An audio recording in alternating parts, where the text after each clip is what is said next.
Hello everybody, my name is Ragat. Welcome back my channel Health Fitness 1047. Here is the episode new.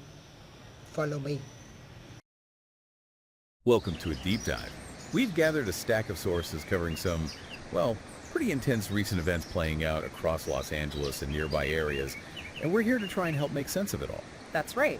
Our topic today is the U.S. immigration and customs enforcement operations, the ones that sort of kicked things off, the protests that followed pretty quickly, and then the really complex official responses. We're talking federal troops, local curfews, the whole deal. Yeah, our mission is really to cut through all the noise. We've pulled key details from reports, places like LA, Fox News, trying to lay out the initial ICE actions and the reactions from the community, from officials, then the Trump administration's response, those legal challenges that popped up, and the specifics of what law enforcement did, like the curfews and arrests. It's definitely a complicated picture. You've got federal, state, local levels all bumping up against each other. We're going to walk you through what the sources are highlighting. Okay, so let's unpack this. We have to start with the ICE operations, right? Right. Because that seems to be the catalyst for everything else. Exactly. The reports we looked at say these operations started around Friday, June 6th. They hit several spots, including downtown LA and also Paramount. And initially, ICE, they put out a statement saying they'd made 44 arrests based on 4 federal search warrants, I think it was, at 3 locations in central LA. Yeah, that was the first number. But what's striking is, later news reports cited and sources put that number way higher, over 120 arrests by late Saturday. Wow, quite a jump. Definitely. And we also saw reports, from local TV, social media showing confrontations, ICE officers and people in the streets. Agents were actually seen physically moving people who were, it looked like, blocking vehicles. Where were these specific confrontations happening? The sources mentioned places like the Garment District area and also a Home Depot parking lot out in Westlake. And Angelica Salas from Sherlow, her group estimated at least 45 detentions from their count. Right. And the sources also noted something pretty significant. David Huerta, the president of CIA California, was reportedly detained and injured during one of these events. Oh, really? Yeah, and he released a statement basically framing it not just about him, but as like a community issue, pushing back against injustice. Okay, so that adds another layer. What about the context? Did the sources say if this was expected? Well, yeah, it seems like it didn't come entirely out of the blue. The sources suggest immigrant rights groups in Southern California had been sort of bracing for actions like this for months. So. They had been hosting workshops on constitutional rights, handing out those Know Your Rights cards. All right. And running a hotline, the LA Rapid Response Network. Ah, right. I think I saw something about LA Unified Schools distributing red cards, too. Exactly, that was mentioned. And this all apparently followed the Trump administration dismantling some previous policies that had reportedly limited arrests in sensitive places like schools or churches. So those protections were gone. Seemingly so. And the articles also pointed to similar recent ICE actions in other big cities, Chicago, Boston, San Diego, suggesting maybe a broader pattern. Okay, let's connect this to the bigger picture. The data you mentioned earlier sounds pretty revealing. It really is, yeah. According to the ICE data cited in the sources, removals by ICE and CBP in the LA area of operation, and that covers a big chunk of Southern California, they increased over 180% between fiscal year 2022 and 2024. 180%? That's huge. How many people is that? It reached 3,551 removals in 2024, and detentions also shot up 155% in the same time frame. That's 3,857 people detained in 2024. Okay, but here's the part that really jumped out at me from the sources, and I think it explains a lot of the reaction we saw. It's who was being detained and removed, right? Exactly. Between 2023 and 2024, specifically in the LA area, there were these massive increases. Detentions up 432%, removals up 547% of people not convicted of crimes. Wow. 432 and 547% increases for non-criminal individuals. Yeah. And the sources noted this really contrasts with the stated focus under former President Biden, which was supposedly more on recent arrivals and those with a criminal history. That jump, then, highlighted in the sources, focusing on people without criminal convictions. That feels like a critical detail. You can see how that would fuel the concerns and the pushback from community leaders. Absolutely. It seems to directly feed into what happened next. Which brings us to the protests emerging and those initial reactions on the ground. They started pretty much immediately, right? Friday evening. Almost instantly after the raid report spread, yeah. There was a rally and march towards the federal detention center downtown. And by Sunday morning, things had escalated quite a bit downtown. Oh, yeah. Sources reported hundreds of National Guard members were on duty. You had permitted and non-permitted protests converging near the detention center. Sounds like it got pretty rowdy and tense. Flashbangs, tear gas reportedly used. And the tensions kept rising into Monday and Tuesday? They did. We saw reports that protesters actually managed to temporarily shut down the 101 freeway in both directions at one point. That's significant disruption. How were community members and activists quoted in the sources? Pretty strongly. Eli Lockwood was quoted describing being at a demonstration against what he called disgusting attacks. He said, "An attack on one of us is an attack on all of us." That's a common refrain in these situations. It is. And Councilmember Eunice Hernandez, she pushed back really directly in the sources against that idea that ICE only targets, dangerous criminals. She said, "It's never, ever, ever been the case. When they come for one of us, they come for all of us." Wow. Never, ever, ever. And another council member, Isabel Jurado, questioned the timing. Yeah, pointing out it was happening during graduations, during Pride Month. She called it cruelty disguised as policy. Okay, so that's the community and activist reaction. Yeah. How did local law enforcement respond as this was all unfolding? Well, LAPD Chief Jim McDonnell stated pretty clearly his department wasn't involved in the ICE operations themselves. He said they wouldn't assist in mass deportations or determining immigration status. But they were present. Oh, yes, maintaining a public safety presence. And both Chief McDonnell and LA County Sheriff Robert Luna stressed, they respect the right to peaceful protest, but they would intervene if laws were broken or people were endangered. Did the sheriff's department add anything else? They did clarify, similar to LAPD, that they weren't assisting with immigration actions. Yeah. But they said they would support federal authorities if they came under attack. They referenced that incident in Paramount where 2 deputies got injured. Right. And they put out a statement saying they will not tolerate violence or destruction of property. What's interesting is, on Saturday evening, LAPD initially called the daytime protests downtown peaceful, even commended participants. But that changed later. It seems so. Later on, officers did order dispersal and close streets near the central jail as things apparently got more tense. Okay, so this escalating tension, the confrontations, the growing protests, that really sets the stage for the federal response, doesn't it? Yeah. And the big pushback that followed. Absolutely. The sources reported the Trump administration announced they were calling up the California National Guard and sending military support, Marines. Why? What was their reasoning? They termed the situation as involving violent mobs attacking ICE and other federal agents. That was the justification given. And the reports confirmed 700 Marines were being sent. 700 Marines.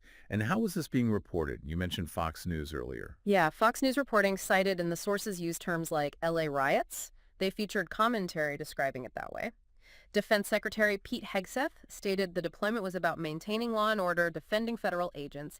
He argued there's precedent for military support of law enforcement. And the cost.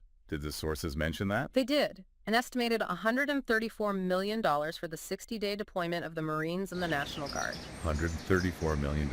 Okay. So how did California officials react to federal troops being called in? Not well at all. Governor Gavin Newsom and Attorney General Rob Bonta reacted very strongly, according to the sources. They called it a serious breach of state sovereignty. Strong words. And purposefully inflammatory. They argued it would just escalate tensions. Newsom said flat out there was currently no unmet need for federal troops and asked Trump to rescind the order. Did the mayor of LA weigh in? Karen Bass? Yes, she backed Newsom's request. She stated she'd actually tried to talk the Trump administration out of sending troops. She was quoted saying, "The last thing this city needs is civil unrest that is provoked." In Trump's response to Newsom and Bass. It came via social media, as cited in the sources, used derogatory terms for them, and basically said the federal government would step in and solve the problem, mentioning riots and looters. So a direct clash. Did it go beyond words? It did. It moved to the courts pretty quickly. Newsom and Bonta filed a lawsuit on Monday and then sought a temporary restraining order on Tuesday. On what grounds? They argued Trump and Hegseth unlawfully used a statute that's meant for, invasion or rebellion, not this kind of situation. Bonta called the action immoral, it's illegal and dangerous. He stressed that local law enforcement handles law within our borders, not the military. Was there a hearing scheduled? Yes, for Thursday. And Mayor Boss also indicated the city was thinking about similar legal action. So while challenging the federal deployment legally, what else did Newsom do? Well, he announced he was sending backup from the state to LA, more than 800 additional state and local law enforcement officers. Oh, why? What was his stated reason? He said it was to clean up President Trump's mess. He called the situation chaos is exactly what Trump wanted. He emphasized state and local leaders were coordinated to ensure safety. Which agencies were involved in that state surge? They requested help from partner agencies, CHP, obviously, and sheriff's departments from nearby counties like Orange, Ventura, San Bernardino, Santa Barbara. Okay, so the state sending its own reinforcements. Yeah. How did local LAPD leadership view the federal troops coming in? Chief McDonnell was quoted in the sources saying the imminent arrival of federal military forces, especially absent clear coordination, presented a significant logistical and operational challenge for his department. You can imagine. Yeah, it definitely adds complexity. Exactly. An overnight curfew for downtown LA was put in place. It got extended to Wednesday night, running from 8 p.m. Wednesday to 6 a.m. Thursday. How big was this curfew zone? The sources were quite specific. It went from the 5 freeway to the 110 freeway, east to west, and then north to south, from the 10 freeway up to where the 110 and 5 merge. Okay, but Mayor Bass made a point about the size, didn't she? Yes, she stressed it was actually a very small part of the city, like about 1 square mile compared to the city's total of over 500 square miles, putting it in perspective. And what were the consequences for violating the curfew? LAPD Chief McDonnell warned that non-residents in the zone without a valid reason would face arrest. Same for anyone assaulting an officer. Did the sources give numbers on arrests from the curfew? They did for the first night, overnight Tuesday. The numbers reported were 203 arrests for failure to disperse, 17 specifically for violating the curfew, 1 for assault with a deadly weapon on a police officer, and 1 for shining a laser at a police helicopter. Okay, arrests happening. What about formal charges being filed? Yes, that started happening too.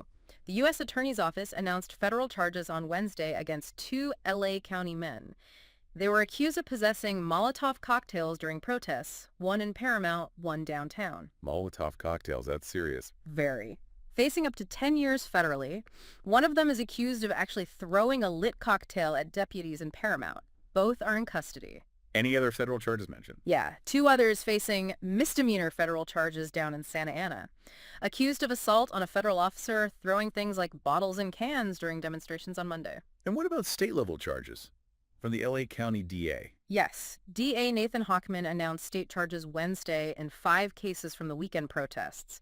The charges included things like assault on a peace officer, commercial burglary, grand theft, vandalism, reckless driving, potentially state prison time there. Did Hoffman comment further? He stated investigators were gathering video evidence and basically put people on notice saying, quote, "We're coming for you."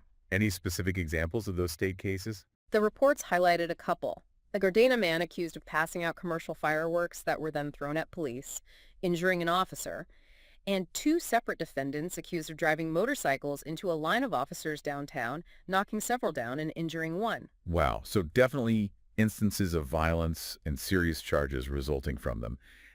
How did law enforcement frame their overall stance again? Consistently across the sources, leaders like McDonnell and Luna reiterated respect for peaceful protest, but intervention when laws are broken or people are endangered. The Sheriff's Department kept making that distinction, not assisting immigration ops, but supporting federal agents if attacked. Got it. Okay, finally, let's check back on the status of that federal troop deployment, the 700 Marines. By Wednesday, had they actually been deployed onto the streets? As of Wednesday, June 11th, according to the sources, no, they had not yet hit the streets of LA. So where were they? What were they doing? Reportedly, they were on standby and conducting non-lethal training.